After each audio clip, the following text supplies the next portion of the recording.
Hi everybody, Dan Illman, Matt Bernie, your Grade 1 stakes action at Santa Anita on Saturday. It's the Grade 1 Santa Anita Oaks. DRF.com's coverage of the Santa Anita Oaks is presented by the good folks at Spendthrift Farm. Let's take a look at this field. It's an important Kentucky Oaks prep race. 400 grand on the line, and unfortunately Unique Bella is sidelined. Abel Tasman, certainly the leading 3-year-old filly in Southern California going into the Santa Anita Oaks, might be the best 3-year-old filly in the country. She inherits favoritism in this race, certainly. We'll see going forward what happens. But yeah, it's one of those scenarios where, unfortunate for the connections of Unique Bella, unfortunate for all of us that are fans of hers, but now all of a sudden it kind of lends way to a appetizing betting race. Abel Tasman, second in the Santa Isabel last time out, now under the tutelage of Bob Baffert. From a pace standpoint, she likes to rally from a little bit out of it. Does she get a fair enough pace? It appears there's enough speed to set her up. She should have a fair chance from a race dynamic standpoint. Yeah, I don't think that's an excuse whatsoever. I did find it interesting that Baffert has basically just said, you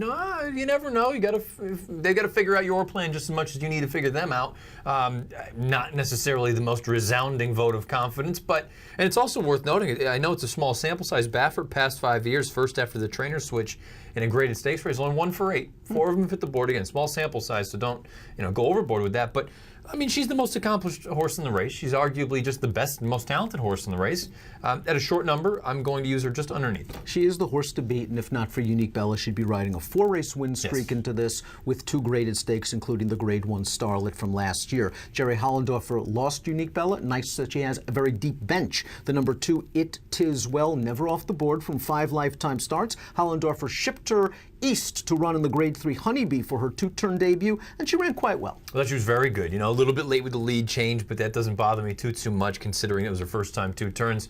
Who knows how good she could be? She hasn't done anything wrong, really, and like you said, get away from the big girl, Unique Bella, all of a sudden. I mean, she's a very talented filly in her own right that wasn't going to get the pub that she probably deserved. Now that Unique Bella's sidelined, maybe she does. And she has more tactical speed than Abel Tasman. Perhaps she'll get the jump on that one, turning into the stretch. We have a formulator fact for the maiden. The number 6, Majestic Quality for Keith DeZormo. Past 2 years, 3-year-old dirt routers off a mini layoff. Very good numbers. 47%, a $5, 1 cent return on investment. Majestic Quality, well, listen, she's a maiden, but she ran well against a good one last time out in Farrell at the fairgrounds. Yeah, and Farrell came back to kind of flatter that form a little bit. She improved her buyer to an 86. I don't have any real knock. It's hard to knock a long shot in here. The good thing is she's going to get, or she should get, pace anyway to run out. I don't know if she's good enough to win, but maybe she can clunk up and get a piece. My issue, I guess, is that of the closers, I'd rather have Abel Tasman than Majestic Quality, although that is a very promising formulator fact. Perhaps the pace of the race comes from the outside. That's the 7, Princess Karen, who's stretching out for the first time for a very good trainer in Jeff Bondi. This horse was a pace-pressing winner, sprinting most recently. By Stay Thirsty gives hope that maybe she'll get the distance. Fine effort, had no knocks against it. Her 2 wins have come in gate-to-wire fashion. I assume from the outside you've got to send her. I don't love the stat, though. Past 5 winner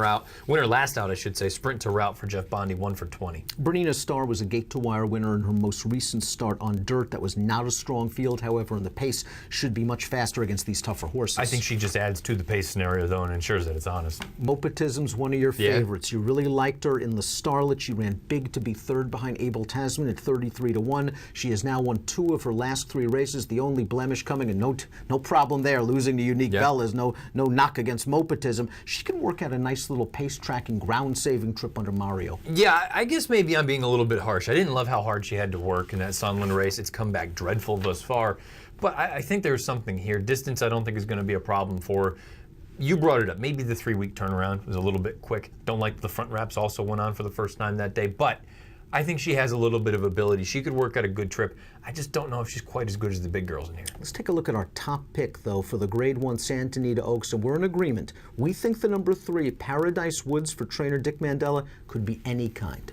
I'm a little fearful that this is too much too soon, particularly when Mandela said, prior to Unique Bella being sidelined, we were just going to go on to the next logical step, which probably would have been an N1X and move on from there.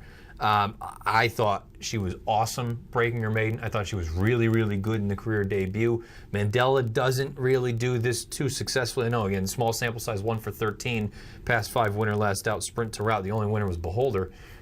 I think she has a lot of ability.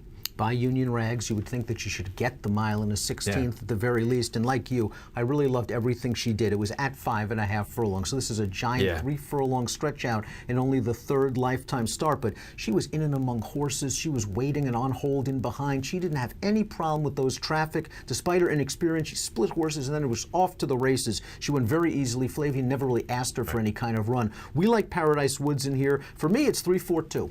It is 3-4-2-1 for me. 3-4-2-1 for me as well in the Grade 1 Santa Anita Oaks. And remember, our Santa Anita Oaks coverage is presented by Spendthrift Farm. Approximate post for the Santa Anita Oaks on Saturday, 2:30 Pacific. Good luck.